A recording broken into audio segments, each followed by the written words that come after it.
Welcome to our podcast, guys. This is a new project that we're starting. My name is Hugo, and it's today's episode. It's the very first one, and we want to talk about our story. My wife and I. Hi. Her name is Sveta. Many people have trouble pronouncing her name, especially in Mexico. Yeah. So we want to start this chapter by telling you about basically how we became a couple, our story linked, how it is that we managed to speak in 3 languages in our marriage and so on. So why don't you tell them about it? Oh, it's gonna be a very long story, don't you think so? We can make it short. Well, basically we met on the internet, right? Do you remember? Of course. It was an app for practicing languages. I was practicing English, and you? Everything I could. Right. But I found you. No, you found me. By what? By Russian? By English? Yeah, by Russian. You wanted to practice Russian with me? Yeah. Well, that was very funny. Although we never did. Yeah. Back then. Back then, right. Well, yeah, that's how we met. Such a short version. Yes, because I think we should talk more about our present experience. Maybe we can make another podcast, another episode for only our story. But today, maybe let's talk particularly about our experience. Yeah. How do you feel speaking English every day? It's not your first language, neither mine. So. I feel it pretty natural, and it started feeling kind of weird when I noticed the first time that we were basically living together already. And you used a lot the word basically, no? Yeah, yeah, I do, even in Spanish actually. So I remember one day we were sleeping, and for some reason I woke up in the middle of the night, or I woke up for something. The point is that I talked to you, but I remember even being asleep that I had to speak in English to her, and I started doing it, and I was completely numb. I was very sleepy. I was more slept than awake. So it made me notice that the brain is very weird about languages in that aspect. I didn't expect it to manage English that well and under that circumstance. I mean, I'm not saying that my English is good at all. I think that was the very first time that I noticed that. Do you feel confused? Yeah. Well, I think the English is the language of emergency for us now. Yes. Because we can speak Spanish, Russian, but whenever there's a situation, it's like only English. It's an earthquake! Let's run. By the way, in Mexico, it's very common to have earthquakes, especially in September, in fall. We have to start getting ready because it's gonna start. Okay, but it's next episode. Well, our experience. My first language is Russian, and we talk English every day. We speak English every day, and I always doubt: do I pronounce everything correctly? Do I use the words correctly? It's not our first language, but somehow we understand each other. I think we created our own. Kind English. of English, yes. Kind of English, like English that helps us functional language, right? Yeah. Also because I notice, and you notice as well, and you correct me many times. I make a lot of mistakes, and somehow you understand me. I understand you too, yes, but we always try to improve our speaking skills since we are teaching. We both are teachers, so we are trying to be perfect.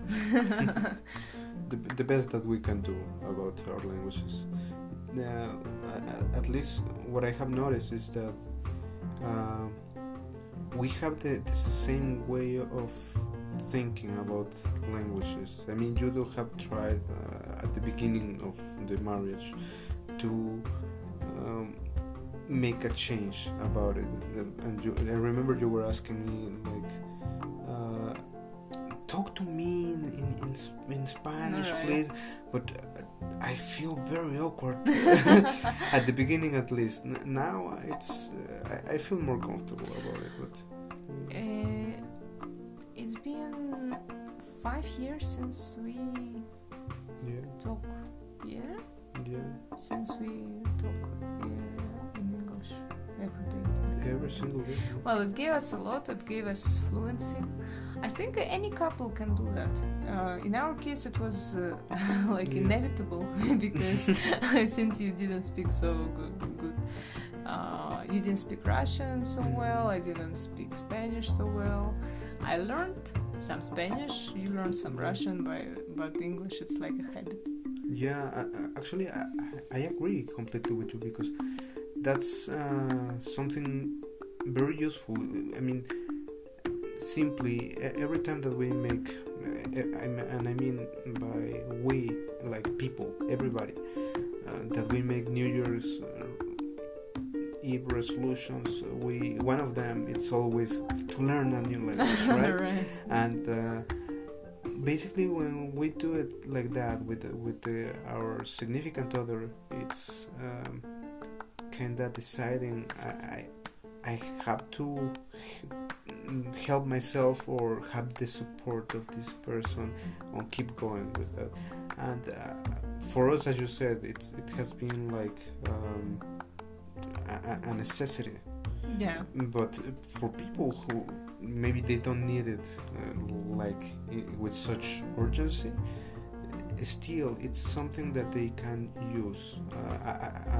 I would say like a tool to be able to have a partner in crime, right? Right. For learning and practicing a new language. You know what? Maybe we can make our podcast more practical and give some advice for people who want to speak a foreign language on a daily basis with significant other. That's how it's called. So, the first advice I would say to be constant, no? Yeah. To do it every day, like, or to have a special hour or special situation when you speak only that language, let's say English. Let's say your first language is not English and you want to improve. Make an English hour. Yeah, I would say myself, what I have found it's very useful is not to be afraid of making mistakes, to just speak and make those mistakes. So that's advice number 2. Yeah, exactly. Because basically that's how we learn. Even people who are just learning their very first language, kids, it's when they speak, it doesn't matter the language, they are making mistakes and we let them, right? Or we maybe can tell them a little bit like it's supposed to be said like this and so on, but it's normal, it's natural to make those mistakes. And I think that's one of the things that as language learners tends to slow us down, that fear of oh my god, I'm gonna sound dumb, or I'm not gonna know how to say it or so.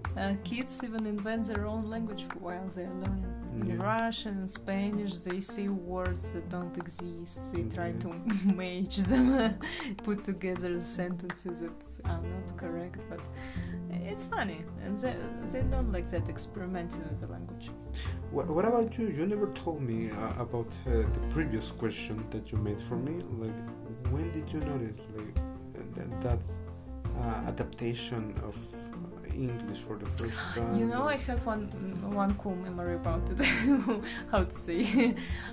When we started speaking English on a daily basis, I always had headaches. It was super difficult. It felt like I'm exhausted. Like I need to think so much in English. And now when I notice it, it's automatic, and sometimes it's even easier to talk English than to talk Russian. You mentioned my first language.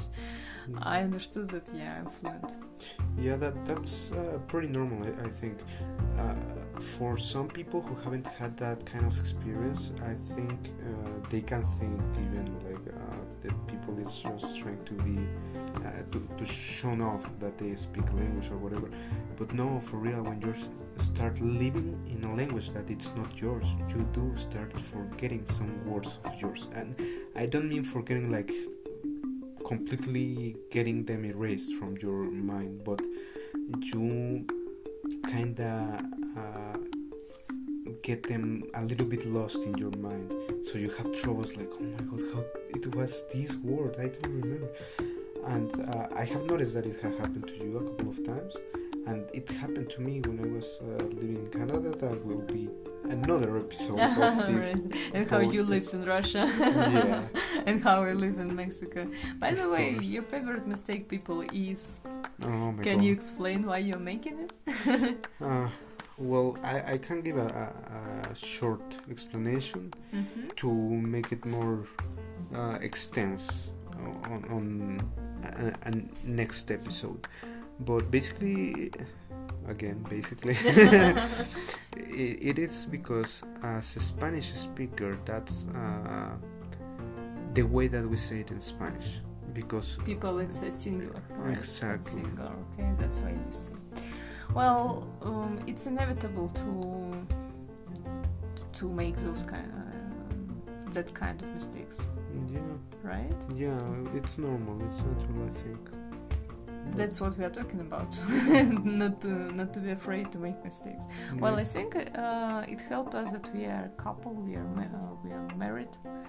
That we are not afraid to make mistakes. We are not afraid to be ridiculous. Yeah.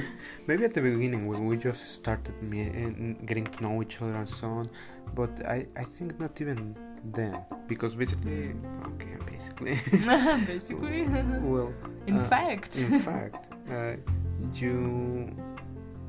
have practiced English, and it was the main area where you have been moving yourself because of your work, even since then when we met.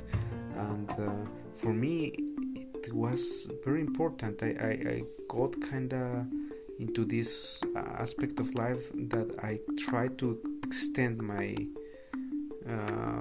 my world by opening myself on not looking for stuff on the internet, or not watching only stuff on my mother tongue, or not only listening to music in my mother tongue, but also in English and then in other languages. But that can be advice number 3 to watch stuff in English or in whatever language you learn. By the way, you told mother tongue, and it reminds me of a story from university where once I was doing my homework and I had to use that mother tongue, but I didn't know how to say it in English back then. I checked the dictionary, it was mother tongue, and I wrote it, and then my teacher at university, she told me like, this word doesn't exist. I have never heard it, and I got so ashamed. Like, but I used Oxford Dictionary, and she's like, no, I don't think so. And then I found out that it just was her fault, that she didn't know. She hasn't learned it yet.